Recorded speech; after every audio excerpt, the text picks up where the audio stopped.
135 గజాల భూమి కేవలం 8 లక్షలకే. ప్రతి నెల 10,000 monthly rental income.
Kishan Reddy గారి నాయకత్వం, భారత్ మాతా కీ, నరేంద్ర మోడీ గారి నాయకత్వం.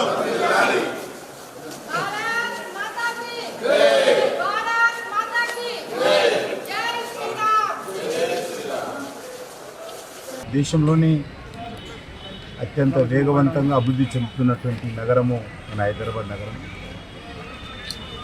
తెలంగాణ రాష్ట్ర రాజధాని, చాలా కీలకమైనటువంటి నగరము.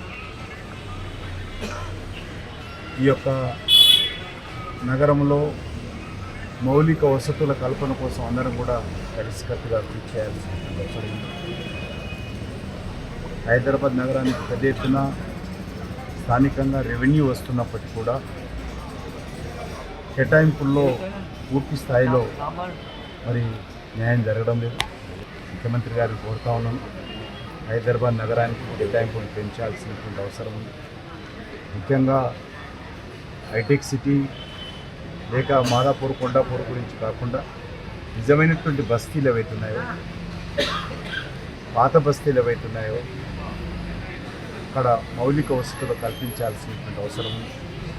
మంచినీటి సౌకర్యం కానీ, డ్రైనేజీ వ్యవస్థ మెరుగుపరచడం కానీ, వర్షపు నీటి కాలువలు పునరుద్ధరించడం కానీ, ఉన్నటువంటి పార్కులను మెరుగుపరచడం కానీ, వీటిపైన దృష్టి కేంద్రీకరించాల్సినటువంటి అవసరం ఉందని గౌరవ ముఖ్యమంత్రి గారు కూడా కోరుతాను. ఈ విషయంలో త్వరలోనే హైదరాబాద్ నగరానికి సంబంధించినటువంటి అభివృద్ధి సమావేశం నిర్వహిస్తాను. దిశా కమిటీ త్వరలోనే నిర్వహించి అందులో హైదరాబాద్ నగరంలో చేపడుతున్నటువంటి అన్ని రకాల అభివృద్ధి కార్యక్రమాల మీద సమగ్రంగా సమీక్ష నిర్వహిస్తాను. అందులో చర్చించి ఇంకా ఏదైతే మరి పనులు ఏవైతే నత్తనడకలు నడుస్తున్నాయో వాటిని వేగవంతం చేసే విధంగా, మౌలిక వసతుల కల్పన కోసం మరింత చురుకుగా పనిచేసే విధంగా మరి ఆ సమావేశంలో చర్చించి నిర్ణయం తీసుకుంటామని చెప్పి మనం చేస్తూ ఉన్నాను. బహుశా ఈ యొక్క 15th ఆగస్టు తర్వాత త్వరలోనే హైదరాబాద్ నగర సమావేశము, మరి హై లెవెల్ సమావేశము, దిశా కమిటీ సమావేశం నిర్వహించి అందులో GHMC, water works, education, minority affairs, అదేవిధంగా రైల్వే, ఇతర అన్ని రకాలుగా ఉన్నటువంటి ఉన్నతాధికారులను కూడా ఆహ్వానించి ఆ సమావేశం త్వరలోనే నిర్వహిస్తానని మనం చేస్తాం. సుమన్ టీవీలో మీ పర్సనల్ అండ్ బిజినెస్ ప్రమోషన్స్ కోసం కింది నెంబర్కి కాంటాక్ట్ చేయండి.